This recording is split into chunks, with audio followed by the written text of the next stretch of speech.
Hey, listeners, your host, Denny Corby here. If you're new to the channel, I just want to let you know that this particular episode is from the vault with our OG host, Gabe, and this is just good old fashioned private club radio. Enjoy. Welcome once again here to Private Club Radio Live, doing this new live stream show here in 2021. It's been a fantastic journey. It's been really fun because what's nice is we get to do a live Q&A with our guests. So we're going to be joined by someone who you're probably going to have a lot of questions for today. Mr. Robert Surechi from Medina is going to be joining us here on the show. He's a guest I've been trying to get on for years and years and years. He's been elusive, but I finally nailed him, and we're able to make the schedule work here on Private Club Radio so that you guys to ask him the questions that you want to hear. We will be chatting with Robert about Medina, the plans moving forward for the club, what he's got in store, how they've handled the pandemic, and how the membership has in some ways come together and good things have come from this, and all the pivots that they've made over at Medina. There's going to be some really good lessons from Robert coming at us soon. We'll be bringing Robert on in just a few minutes here, but first I want to talk about a couple of announcements happening here on the show. By the way, just doing this show live every week, we've actually quadrupled the audience on Private Club Radio. So I just want to thank all of you. If you just started watching the show or listening to the podcast here in 2021, I want to say thank you for joining us. We are always looking to bring on the best and the brightest minds in the private club industry here on Private Club Radio. So if you've got a guest in mind, or someone you think would be perfect for the show, I'd love to know about that. You can shoot me an email over at gabe@privateclubagency.com. Also on privateclubradio.com, the show's website, we've always got a poll so you can talk about what topic you'd like to see or what you'd like to have discussed here on Private Club Radio. And we can always find the right guest for that. So we always want audience participation in addition to the live Q&A here every week. Let us know what you'd like to hear. Another couple of announcements here before we get started and bring Robert on. If you haven't already, we started a new podcast called The Golf Travel Show, and that's presented by Let's Play Through, which is my YouTube channel. The Golf Travel Show has been fantastic. We did a whole series on Northern Ireland. We spoke with John McLaughlin over at North and West Coast Links Ireland, talked to all the managers of the best properties in Northern Ireland as well as Southern Ireland, and it's been a really fun time putting that show together. So if you haven't checked it out, wherever podcasts are listened to, you can look for the Golf Travel Show and hear that. Another announcement on the show I know a lot of you have watched and kind of followed my journey on YouTube as we created a golf travel show, and it merged into a golf equipment review show this year with the pandemic. But big announcement. We just hit 500,000 views on YouTube, and really proud of that accomplishment. And it's because of you folks here in the industry who have supported the show since day one. So again, I just want to give a big thank you. Hitting 500,000. We're going to hit 1 million here this year at some point. The pace on YouTube, it continues to quicken and get faster and faster. So we're averaging a good amount of views. We had almost 100,000 views on YouTube in January, and we're expecting to do bigger and better things here as 2021 progresses. So if you haven't checked out the show, it's Let's Play Through on YouTube. A couple other announcements. First off, just want to thank our sponsors who make this show possible every week. Concert Golf Partners. You hear from Peter Nanula. He was our guest last week on the show. They are giving great advice each and every month here on Private Club Radio. Have been doing it for years, and they've been a big supporter of the show. So this show wouldn't exist if it wasn't for their generosity and their commitment to the industry. You can check them out at concertgolfpartners.com. They do capital infusion for private clubs who are in tight spots, and Peter and his team are great. Whether or not you work together, he's got great advice for you. I also want to give a big thanks to Capstone Hospitality. Brian Friedrichs of Capstone was on this show very recently as well, and you'll be hearing from him more throughout the year. But what Capstone Hospitality does is they help membership sales at private clubs. So if you're in need of building that membership, Brian and his team come in, deliver a plan and execute that plan for you to drive membership at your private club.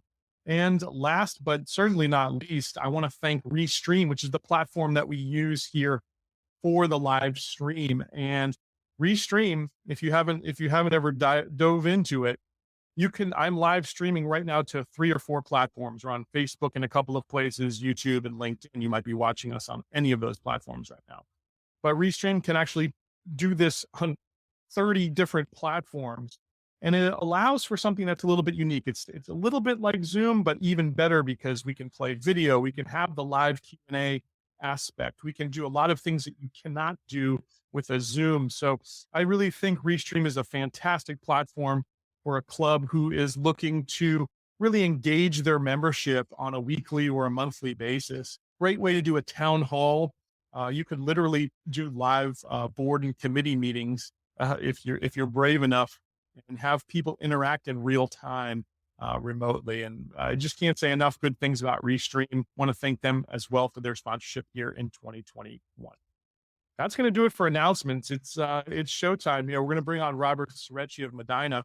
And just before I do, I want to remind you one last time that if you've got a question you want to hear answered throughout the show, this is your chance to do it. And we will feed Robert those questions as we can work them in. But without further ado, Mr. Sereci, welcome to Private Club Radio Live, sir. How are you? Wonderful, Gabe. Thank you very much. Good morning. Yeah, good morning to you. So obviously, we were all blindsided last year with the pandemic. I'd love to just hear how you guys handled it and what your approach was. You're always an innovative person, Robert. It was, it seems like years ago, but it was frankly just over a year ago. And it was tough. I think I think a lot of us were blindsided. I think we weren't, well, we knew something was going to occur, but I don't think we understood the magnitude of what was going to happen. Um, we immediately developed a small group of my leadership team, and we were very fortunate enough to have the support of the board who gave us the opportunity to develop a plan moving forward with the information that we have. We developed a pretty elaborate project plan on how to deal with COVID. We presented to the board. They supported us, and throughout the entire process, I'm so proud to tell you that the board had all the confidence in my team and I to kind of lead us through it. We had probably 30 reiterations of that plan, right? Because Wow. constantly things were changing. And one of the first things we did is we realized that this was going to be a long-term issue. And what we wanted to do was ease the minds of our members and our staff. Because, psychologically it was difficult, right? People were getting scared. And we immediately funded and decided to keep our employees for a few months until the golf season, because we wanted people to stick around. So when we open, we're 20 some odd $1 million operation. We have 200 employees year round and another 200 that we hire for the summer. So in addition to doing the right thing, we kept everybody to the golf season. We're also concerned about membership. Let's be frank, right? We're in the dues business, and we were wondering, how will the membership react? One of the great things we did is we wrote a letter to the membership back in early May. And the letter was for me basically reminding them as to why they joined Medina. And what happens is, as you know, during crisis and during panic, we feel compelled to make a decision. Even if it's a bad one, we just have this urge to do something. And what I was worried about is that members will start to panic and start getting rid of their membership. So we wrote a letter, a really compassionate letter, to remind them that at the end of the day, this is why you're here. This is a community of people like-minded like you. You're going to need these relationships and these connections more than ever. Trust us on this one. Think things through before you do anything drastic. That's all we're asking you to do. And I have to tell you that in the entire year, we've only had 7 regular resignations, which is extraordinary. Probably less than normal, right? It's way less than normal. And this was the clubhouse closed and other things being open. And we just kept hammering down the importance and the value of community. We immediately, with Danza, our director of communications, we redid our narrative on our website, on our public side. And what we didn't do, Gabe, is, you can probably appreciate this as someone who understands club marketing, we did not want to emphasize the whole COVID and safety thing, right? That's a given. No one's going to join your club or spend $85,000 because you're disinfecting. So for us, that was a given. Right. So what we did is we rewrote slightly, we tweaked our narrative to overemphasize the importance of community, relationships. So that's how we did that. our pipeline is stronger today in interest for membership than it has been before the pandemic. So I think it's not just us. I think people are realizing the importance of the human connection. And if you market it correctly and you have the right narrative, the right story behind it, and you got to follow up with the right amenities, right? Which we luckily for us in 2015, Medina 2020, we did. We invested heavily and it's paying dividends. So you guys, I know, had one of the first clubs, if not the first, to have a food truck out there. I'm sure those types of amenities came in really handy during the pandemic. What other things like that, Robert? Yeah. I mean, in the spring, Gable, when our governor closed everything, guess what was out there carrying the load? It was the food truck. So in addition to the food truck, I am again very blessed to have a very, very strong F&B team. And we created a beer garden. So we expanded all the outdoor seating. We created a beer garden, and that was very popular.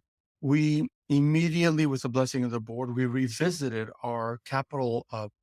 We spend millions of dollars every year on capital and fixing things up. And what we did is we said, look, we got to pivot here. We can't spend money on the same things that we thought were important a year ago. Right. So what we did is we spent more money on outdoor events, on outdoor equipment, outdoor washing sinks. One thing that we bought that was a little bit of a little controversial at the begin with is we bought a jumbotron. I mean, a 15-foot massive jumbotron. Nice. So of course, right? Everybody's like, oh my God, here we go again. A stadium. And of course, the usual, right? But by now they are used to our kind of out of the box thinking. Sure. That jumbotron was used every single day outside. Really? Like movies and those sorts of things? Of course, I mean, all the tournaments when they came back on, Nice. sporting events, movies, because when you have everybody now outside, you have to keep them engaged. I want them at the club. Right. So how do you do that? You have to provide some sort of entertainment. And the jumbotron was extraordinary. And not only do we use it for outdoor events, it's movable, it's mobile, but now we have a series of movies in the parking lots where people drive in. So it's paid dividends. It's paid dividends. And again, we're so lucky to have a board that supports some of our crazy ideas, but that's what we did. We had to pivot outside, tenting on the outside, more seating outside, more furniture outside. Nothing happened inside. It was all outside. You make a good point there because you have a strategic plan. I don't know how long it is, but you tell me 10, 20 years out is the Medina strategic plan. So when you have to make some changes like this, how do you go about adjusting that, Robert? So we do. We have our plan is 5 years, every 5 years. And again, I think we're very blessed to have a board and presidents that genuinely firmly believe. And we work with Global Golf Partners, who was responsible for creating the very first reiteration of that plan. And once we completed, we started another one. And what we do is that I am the torchbearer for that strategic plan. And with the president, we're constantly referring to that. So to your questions, we had to revisit it. We revisited not just the strategic plan, which we didn't have to change, fortunately, but we did have to revisit our spending.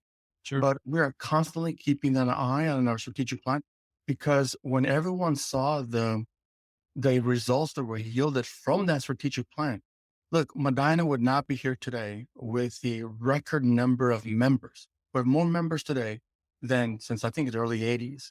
We're more successful today than we've been in a long time. And it's really why it's a strategic plan. So we are firm believers in a governance model and a strategic plan. I know there's a lot of lip service and we'll talk about the importance. We are living proof, Gabe, that if you follow the process and you commit to it, good things will happen. That's incredible. And what other things had to be adjusted there? I assume food and beverage. Are you guys? Is that a positive for you? Is that a negative at Medina? And how did the budget need to change based on the lack of food service? So the unfortunate part was that when Mark Gallaudet, who I've known for many, many years, joined our team as the assistant general manager. He was my assistant general manager in Hong Kong. We brought Matt Gilbert, our executive chef, who was in Hong Kong, also came. And we were so excited to have this incredible F&B experience with our new executive chef, Taylor Nissen, who was our beverage director, who worked with these gentlemen. We had this great plan. and then COVID hit, right? So it was definitely a little downer for them, but they pivoted, they reinvented themselves. And like most clubs, Gabe, we subsidize food and beverage tremendously. We do, right? I mean, I hope board members stop arguing about why we lose money for food and beverage. Uh, your favorite Michael talked about this before. It's in your book, right? It's an amenity. So we knew that we had to rethink how we do this. We were fortunate enough to get the support of the board, and we went to their membership and told them. We're very transparent, by the way. We're very transparent. We said it's going to be a rough year. There's going to be some sort of subsidy, and we had a pre-approval of an assessment back in the spring. So we knew that we were going to lose more than usual. We did tremendous amount of food to go, kitchen to go, all the beverages to go. If you remember that these are not high margin items, right? But it wasn't about making money in food and beverage. The goal was, how do we keep our members connected to the club? And if we can do that through food and beverage, having them drive. By the way, I don't think people realize the average commute for our members is 32 minutes. Wow. We are not a neighborhood club. We have to work exponentially harder to get our members. So for us, the food and beverage, as Greg Patterson says, is an emotional lubricant, right? Is that we use food and beverage for them to come to the club, derive value from the club. We're not in the food and beverage money-making business. It was just about, how do we keep value of their membership, bring them to the club. And that's what we did. So we had to completely reinvent the food to go. It was a lot of work, but it worked well. It worked well. That's incredible. I assume that the work you guys have done over your tenure, really to build the brand of Medina, and you've done that a number of ways. Maybe folks know or they don't know about. You built a chicken coop there at Medina, but you've done all sorts of things really to build that family, that just the sense of community that's really unmatched, I think, in the private club world. You guys have really been the best at that, the torchbearers at that, in my opinion. And do you think that doing all that work made this a little bit easier for you? And what advice would you have for clubs to who maybe haven't quite focused on that in the past, but maybe should start to think about it here moving into 2021? Great question. And I think the innovation we brought in Medina was a difficult one at first. And one of the prerequisites for a club embracing innovation is that there has to be a pain that's large enough, a pain that is evident enough where people are willing to take risks and innovate. And for us, unfortunately, Medina was in a situation where the pain was there, and we had to kind of rethink ourselves.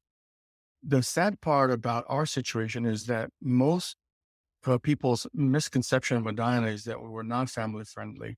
We were very golf centric, uptight. And the reality is just nothing is further from the truth. Medina always has been, continues to be a very family centric club. But that's not something we talked about. We took great pride in our golf history, which we should. We've got very rich golf history, but we had the bolts were there. The DNA from our history is that we were a very, very intimate club. People are shocked when they come to Medina and they see how we interact with each other. They just shake their heads and say, this is not what I envisioned. So it's because our history, if you look at the clubhouse, everything points to this formality, uptight environment. So for us, we knew that we had to do something different. And, my mindset as a non-F&B person, I'm a little bit more of an innovator. So I have to think differently. And everything we did as a team was consistent with the brand. Now, mind you, people thought that I was going to ruin the brand. Right. And I understand that, right? When you do things differently, but the food truck, the chicken coop, the garden, everything was consistent to improve our brand, both inside the gates and outside the gates. And that requires work. You understand that branding doesn't just happen. It requires tremendous amount of effort. My job was also to improve Medina's professional reputation within the club industry. Given we've had so much turnover of general managers prior to my arrival, I didn't think it was fair for Medina to have this negative rap. So I made it my mission through LinkedIn, through different sources, CMA, Boardroom Magazine, what we're doing now, is to spread the good word about Medina. That it's not what people think it is. It's a wonderful place where people take care of each other, care deeply for members and staff. So I think we've come a long way. And the more you innovate, it gets a little easier, but you have to start slow. Do you know what was the first thing I did that I brought, which was considered out of the box? No, I'd love to hear it. Cappuccino machine. What was it? A cappuccino machine. Cappuccino machine. Nice. We did not have a cappuccino machine. We did not have a sound system. We bought a Bose system and we put it in the room. People were like, what? Right? So we started, and then we really went up like big and we bought outdoor furniture. I mean, it was little things like that that gained and built this crust within with the board. Now, the chicken coop, we did that without asking for permission. I'll be honest, there's certain things you have to do, and then you ask for forgiveness later. Right. It's one of them, because I knew it was such a long shot, but it was very successful, and now they embrace it. And now I'll tell you how far we've come. Our new strategic plan that we just developed, our tagline is Medina 2025. It's innovation for the future. Innovation is in our tagline. Yes. Who would have thunk that, right? So what So are some of those innovation elements that you're hoping to bring through here in the next few years? Well, so we're actually working on a few. One is one of the things that's happened through the pandemic is that not every club is flushed with cash, right? And we all do member surveys. And one of the challenges I've had, or what I've been struggling with for many years, is that every time we get a survey back, and let's say you score a 3.4 out of 5, and immediately the reaction is from the boards or everyone is, no, we got to improve it. We got to improve it. We can't have a 3.5, it's below standard. And my question always has been, how do I know? How do I know that if I do make that investment and make that change, it'll have a material difference on the member satisfaction?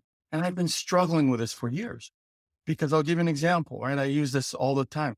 F&B folks love their Riedel glassware, Riedel, right? Right.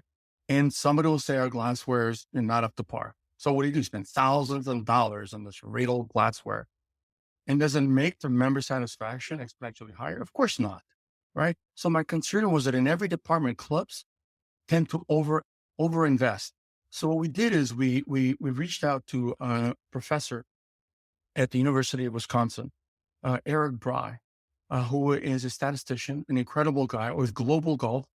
They developed a methodology, statistical methodology, but they can take those surveys, right? And then put it in a fashion where you can determine that it'll tell you that even if you make additional investments in this category, it will not yield additional member satisfaction.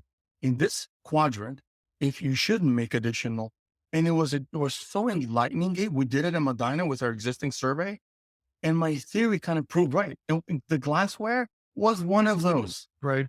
Is that any amount? So for me, that's something that just was unveiled. Well, I think that's going to help club manager. I'm going with information that just because something is low, it doesn't mean that it's necessarily a bad thing. The other one I'm working with is a gentleman and his wife from Florida, Naples, Brotman Consulting. I'm a big fan of the balanced scorecard, right? I love the balanced scorecard, but if you look at the period tables and the computations in Excel, is very difficult. While I've given it to hundreds of people, very few have actually contributed. So we're working on how we can do this in a very easy fashion for club managers to subscribe affordably to this module, and they can do the balanced scorecard in their own club. It'll be a balanced scorecard of 360 and goals and objectives to be in alignment with the balanced scorecard. So we're doing a few things to help club managers make their jobs easier, and they can be more productive and gain credibility with their board. So we're working on a few things. I love it. Now, staying on the theme of innovation, where do you go out and get your ideas from, Robert? I mean, you've had some incredible ideas. So has your team throughout the years. Where do you actually ideate? Yeah. So from all over, I mean, believe it or not, I read magazines that are not related to the club industry, right? I'm a huge HBR, Harvard Business Review. I read magazines from different industries. If you look at Pinterest, I mean, I know it's crazy, But if you look at Pinterest, if you look at on LinkedIn, I, as Greg Patterson said, you steal everything, acknowledge nothing, and laugh all the way to the bank. What we're doing is not rocket science, Gabe. What we're doing is really repurposing ideas from other places. And that's what we try to do is to instead of saying, no, that will not work, what we try to do, at least I try to do, is find a way,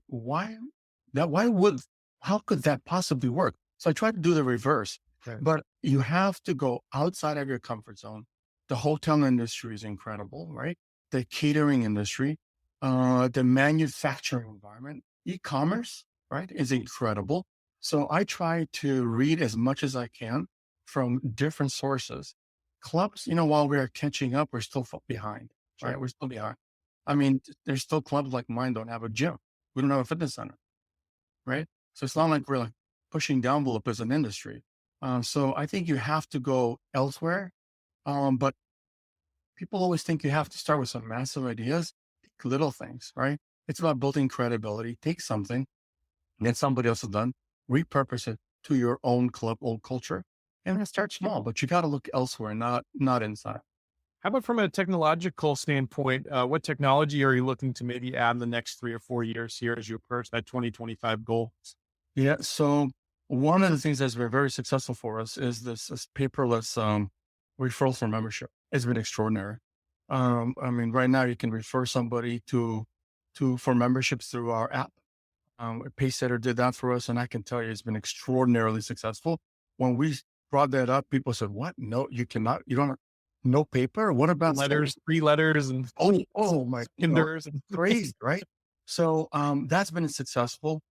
We're looking at e-commerce. We're really looking into that game, but what we don't want to do, I think there's going to be this high from COVID, and everybody's doing this e-commerce, and they're doing food to go, beverage to go, and what we don't want to do is get caught up in that and right. start exploring a new business model that we may or may not be able to execute from beginning to end.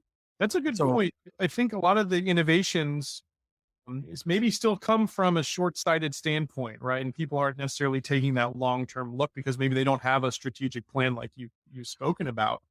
How do you decide if something's a good idea in the short term versus the long term in your mind, Robert? Well, yeah, maybe our system's probably not the best, but we're very blessed to have a very large safety net, right? So if you don't try, you'll never know if something's going to be successful or not. Now we do our homework. We don't just, we don't like shoot and then aim, or, we really do our homework, but we've told the board, and my team knows, that I would rather we try something and fail that's not try at all. Because what happens is, again, it goes back to a safety net. If you don't have a safety net, this is why club managers are very cautious about innovating. Why would you? Right? If somebody's breathing down your neck and you've got a board or president that catches you doing something wrong all the time, and why in the world would you do that? So I don't think boards understand that's very culturally driven. If you have a board and a management team that work together and they provide themselves a safety net, a psychological safety net, club managers are pretty incredibly innovative, as we found out, right? Right. Give them a little extra line there. That's it. How do you like? Let's say in a strange scenario, Robert Surechi is going to walk into a new club. Um, what would be your first step in order to get that trust from the board and to build that relationship? So I think other managers could really learn from your approach. I will tell you that the calls that I get for individuals asking for help, not to exaggerate, 90% are calling because of one thing: they moved too fast. So what happens is club managers or assistant managers, chefs, they come in into operation, right?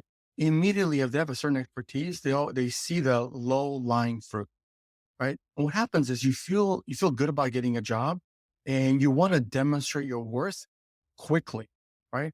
And you roll up your sleeves, and instead of taking the time to understand the people, to build relationships, to understand the culture, member culture, employee culture, get a full understanding of what you have, they start tinkering with stuff, right? because they want to look good. There's a pressure to perform. So I think what happens is they don't build trust. You have to spend time with your board, with your management team. In general, for the first 5 months, I don't do a whole lot in any club. I use that time to foster relationships, build trust. Because once I build trust and I get them to understand me and trust me, then once we roll out a plan, then they trust the plan and they trust me. So I think taking it very slow, very, very slow, develop, you have to develop a plan to build confidence with your board members and your president. They have to believe in you that you know what you're doing.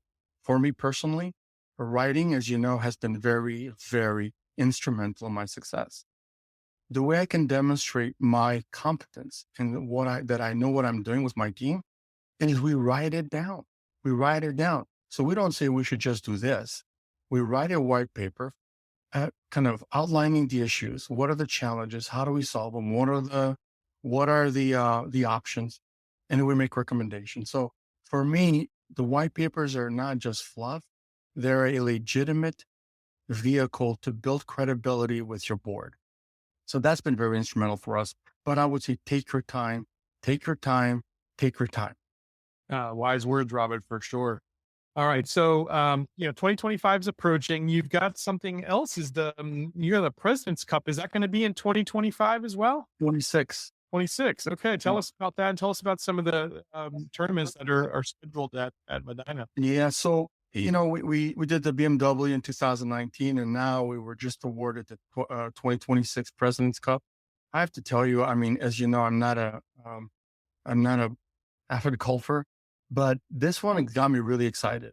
Okay. This, as someone who immigrated to the US in 1985 from Europe, having traveled all over the world, having lived in Asia, something about the President's Cup and having the globe watching. I mean, it's even for me, it's really exciting. And we were meeting and talking to the tour. I mean, I was really giddy because to have an opportunity to showcase your club, the tournament globally, right? And so, we've already started thinking about how do we do that? How do we make this President's Cup so different? And of course, we have a reputation for thinking outside the box. I mean, what other tournament, has a tiny house on the course, right? That was another one of those that everybody said, no way, a tiny house on the course. It worked really well. So I was talking to some folks about 3-4 years ago over in the UK at the Club Leadership Summit. And one of the guys that was sponsoring was a architect who was talking about tiny houses. I thought it would be a perfect idea, not only for a tournament, but just, some sort of, guest stay and play type package, even if the members allow their guests some time there on the course. absolutely. So, One of the things we wanted to do, and again, I don't shoot 100 every time. I've asked for the tiny house funding for 3 years, and 3 years was shot down. really, So there's certain things that are just hard for a membership to, yeah. and that's okay. But the whole point was we were going to do the tiny houses for interns in the summer and then clean them up. And in the winter, we have 645 acres. The whole idea was to buy 2-3 of these, use them for interns in the summer. What intern doesn't want to stay in a tiny house? Right. It's a draw. And then what we're going to do is we had 6 locations throughout our property from very close to the club to remote. You call us, we will tell us what spot you want. We will put an outdoor fire pit and around that chairs, you can go cross country. It was like to Wow. get away, right? That was the whole plan. Wrote a whole white paper on it. It didn't fly. And that's okay. And I also suggested for daily fee courses or small clubs that are remote. Think about it. If you're a daily fee course or small club that cannot afford, this is such an incredible amenity, something new for your members. We're hoping to incorporate that with the President's Cup. I understand there are some tournaments that are going to use that as a revenue generator. So we'll see, but I'm excited for the President's Cup. I really, really am. I love it. So, I mean, you just brought up another good point there. Even with all the things that you've done there, you're still sometimes you're kind of kicking against the pricks a little bit. How do you handle rejection, and then how do you use that to create the next innovation, Robert? Um, I think part of it is growing up in a communist country like Yugoslavia. and having very little growing up, and then always had to fight for everything, right? And some of us develop two mindsets as we go through struggles and we try to go through life. We develop a open mindset, a positive mindset, or a negative or closed mindset. I am the eternal optimist. I really am, for good or bad. Even when I do my Myers Briggs, I mean, it shows up that he's such an optimist. Sometimes he doesn't see reality. It's this theme, right? So for me, I'm always an optimist. And I think part of being a leader is you have to, right? I mean, no pessimist ever changed the world. That's a fact, right? So you have to be an optimist. And what I always do is I don't take things personally. Now, this was very hard for me, probably 15 years ago. As Eastern Europeans, we don't take criticism or advice very well. We just don't, right? So that was a lesson for me to just not take things personally. Listen, learn from your mistakes. Don't give up. Try it again. And so that was one thing that I don't dwell on whatever I don't get or failures that I've had. We just move forward. We just move forward. Club managers in general are very prideful people, right? And I mean, we take great pride, but I think more often to the detriment where it affects us, affects us mentally, emotionally, physically. And we just can't take things personally, but it's hard when you're in an environment that's intimate as ours, right? We thrive in relationships with our staff, with our members. And it's hard not to take it personally, but we have to, our ego gets in the way. And once your ego gets in the way, it's a whole nother issue. Messes up the decision-making process. Yeah. Yeah.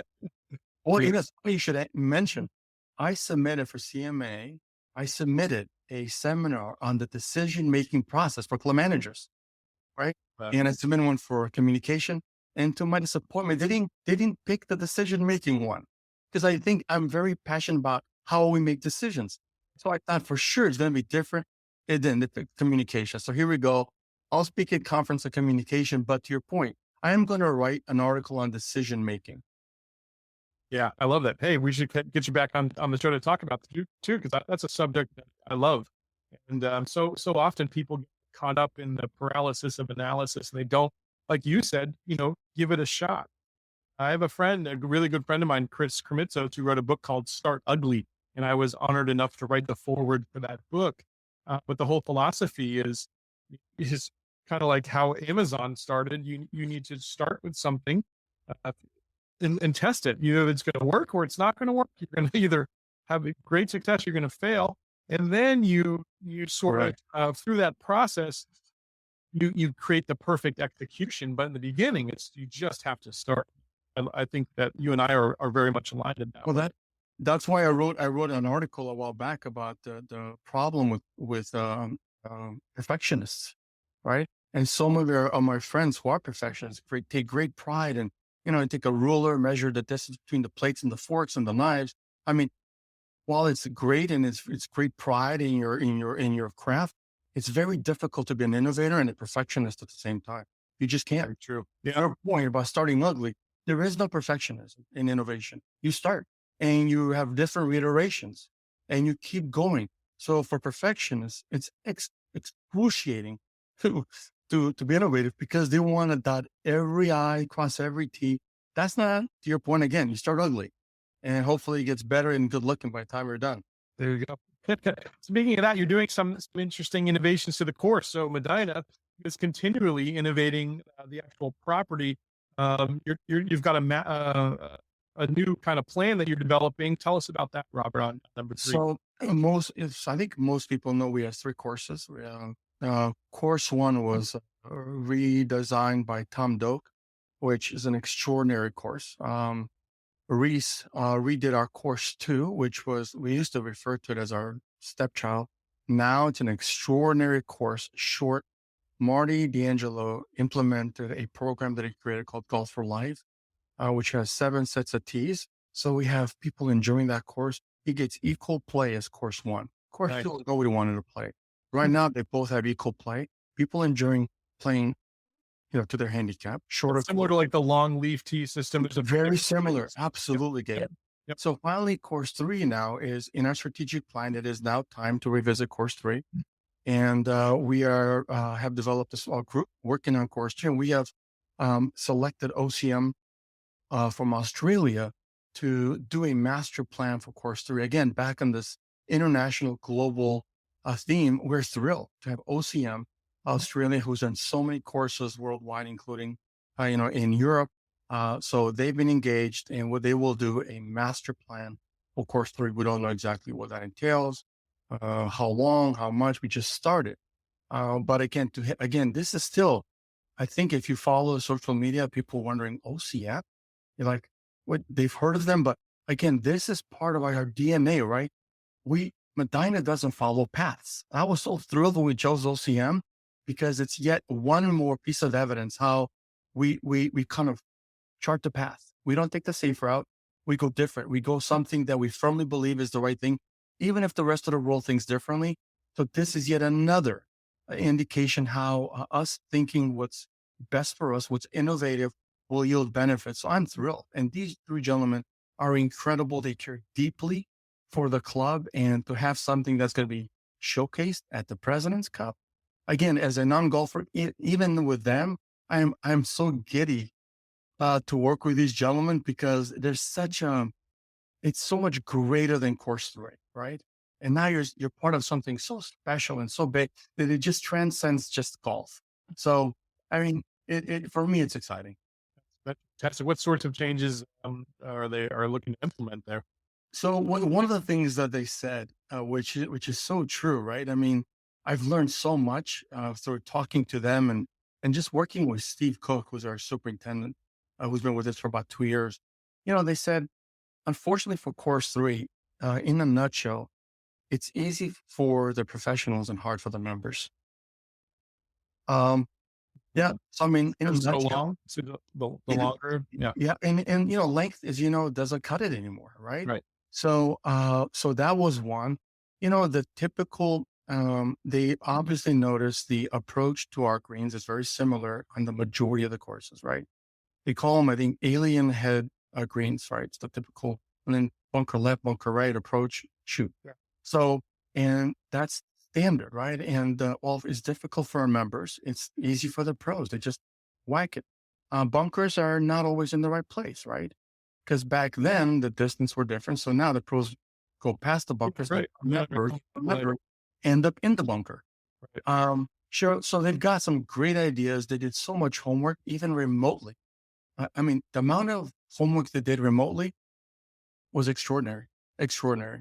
So I don't know if we're going to redo completely the course, if we're going to tinker with, I don't know, but we have a kind of a plan and what we would like to see, and with their expertise, I think we'll come up with something that's extraordinary. Are you generally trying to cater it to them, like when you're going through the renovation process, as you've done with the other courses now? Um, are you catering it to the members or to the pros, or a little bit of both? So primarily the members. Yeah. One thing that we heard from them, and it's you don't build a course for a tournament. Right. In our case, we don't want them. I mean, we have 1,000 members. We do 54,000 rounds of golf. We have a very active golfing membership.